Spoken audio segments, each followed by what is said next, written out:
IMF Pakistan का real estate sector में tax चोरी करण जो रोकण जो मुतालबो करे छडियो।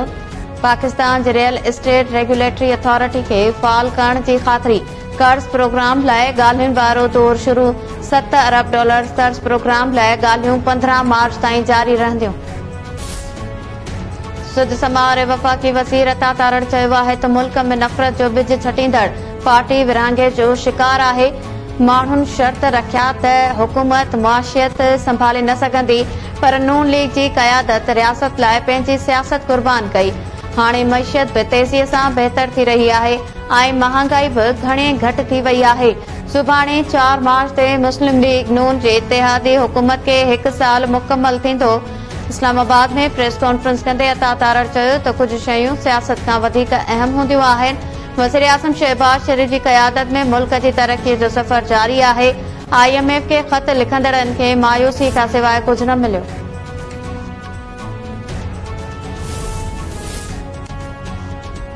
सुप्रीम कोर्ट में फौजी अदालतुनि में सिविलियंस जे ट्रायल ख़िलाफ़ इंट्रा कोर्ट अपीलुनि ते ॿुधणी।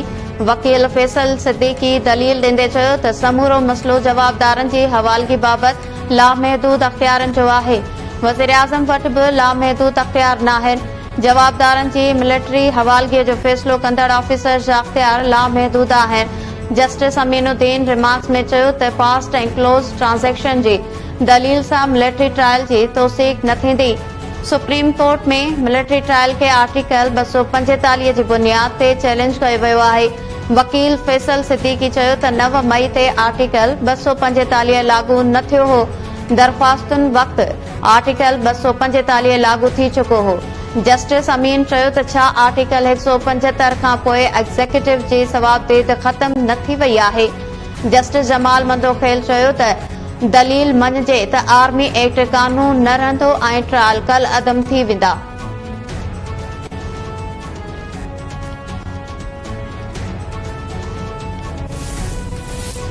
वॾे वज़ीर सैयद मुराद अली शाह जी सदारत हेठि महांगाई ते ज़ाब्ते बाबति इजलास सूबाई वज़ीर, चीफ सेक्रेटरी ऐं ॿिया अमलदार शरीक। वॾे वज़ीर जी रमज़ान दौरान आम वाइपे वारियुनि शयुनि जे अघनि ते ज़ाब्तो रखण ऐं DCs खे बाज़ारुनि जा दौरा करण जी हिदायत। अफ़तारी ऐं सहरी वक़्तु गैस जी बंदिश ते ॻणती ज़ाहिर। मुराद अली शाह चयो त ज़ख़ीरो कंदड़नि ऐं वधीक अघ वठंदड़नि ख़िलाफ़ सख़्त कार्रवाई कई वञे। शहरनि में ट्रैफ़िक जी रवानगी खे बि बहितर बणाए वञे।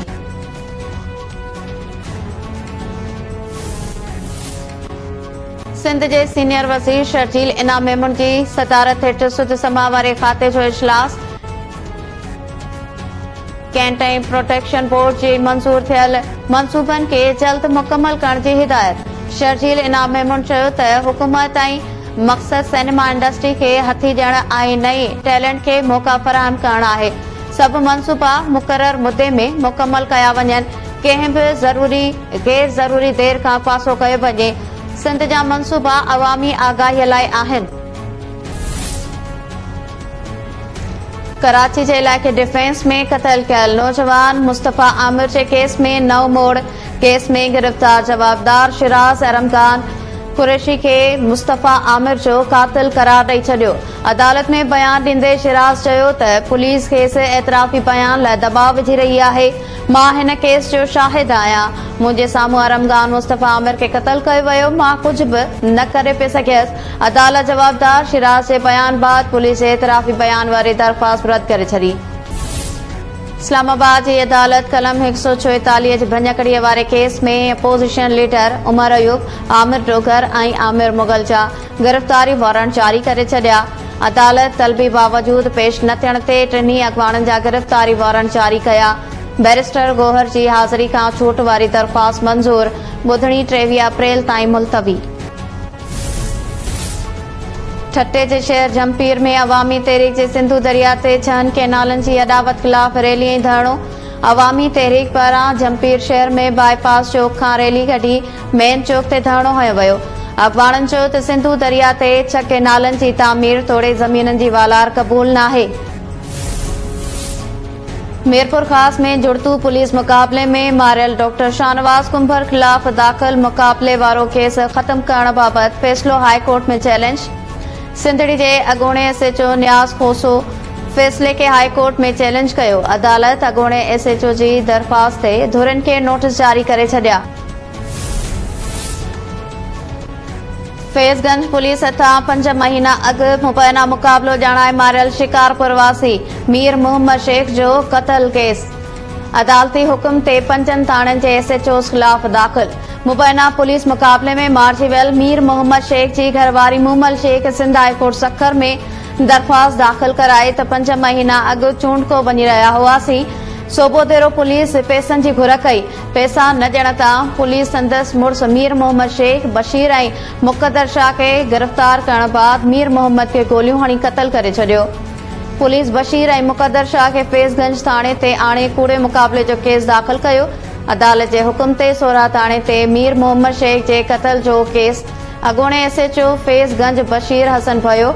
अॻूणे SHO सोरा मुख्तियार पठान, SHO बहारो शाहिद खुश, खैरपुर जे B सेक्शन थाणे जे SHO अब्बास सुंदराणी समेत 5 थाणनि जे SHO ख़िलाफ़ दाख़िल कयो वियो।